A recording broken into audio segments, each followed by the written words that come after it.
সমুদ্রপথে পণ্য পরিবহনের গুরুত্বপূর্ণ একটি রুটে এবার প্রকৃতি বড় বাধা হয়ে দাঁড়িয়েছে।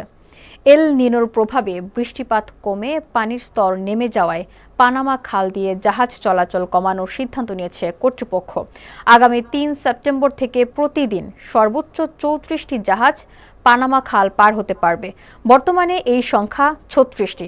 এরপর ১৫ সেপ্টেম্বর থেকে তা আরও কমিয়ে ৩২টিতে নামিয়ে আনা হবে।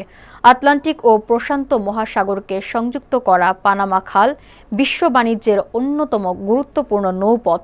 বিশ্বের সামুদ্রিক বাণিজ্যের প্রায় ৫% এই খালের মাধ্যমে পরিচালিত হয়। শুধু তাই নয়, যুক্তরাষ্ট্রের কন্টেইনার পরিবহনের প্রায় ৪০%ও এই পথ ব্যবহার করে।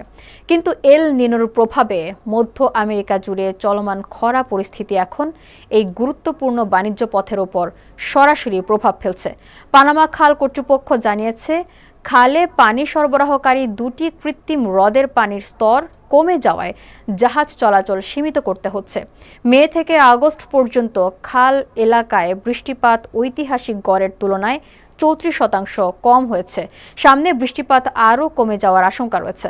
পানামা খালের সমস্যাটি শুধু জাহাজ চলাচলে সীমাবদ্ধ নয়, খালে পানি সরবরাহকারী হ্রদগুলো থেকেই দেশটির ৪২ লাখ মানুষের প্রায় অর্ধেকের পানির চাহিদা মেটানো হয়। ফলে পানির সংকট একদিকে বৈশ্বিক বাণিজ্যকে চাপে ফেলছে, অন্যদিকে স্থানীয় মানুষের জীবনযাপন ও পানির নিরাপত্তাকেও ঝুঁকির মুখে ফেলছে। এর আগে ২০২৩ সালে একই ধরনের পানির সংকটে প্রতিদিন জাহাজ চলাচলের সংখ্যা ৩৮ থেকে কমিয়ে ২২টিতে নামিয়ে আনতে হয়েছিল। এবারও বুকিং না করা জাহাজগুলোর অপেক্ষার সময় বাড়তে পারে। খাল কর্তৃপক্ষ জানিয়েছে, আগামী কয়েক সপ্তাহে বৃষ্টিপাতের পরিস্থিতি বিবেচনা করে আরও বিধি নিষেধ আরোপ করা হতে পারে। অর্থাৎ এল নিনোর প্রভাব শুধু আবহাওয়ার পরিবর্তনই থেমে নেই, এর ধাক্কা পৌঁছে যাচ্ছে বিশ্বের অন্যতম গুরুত্বপূর্ণ বাণিজ্য পথে।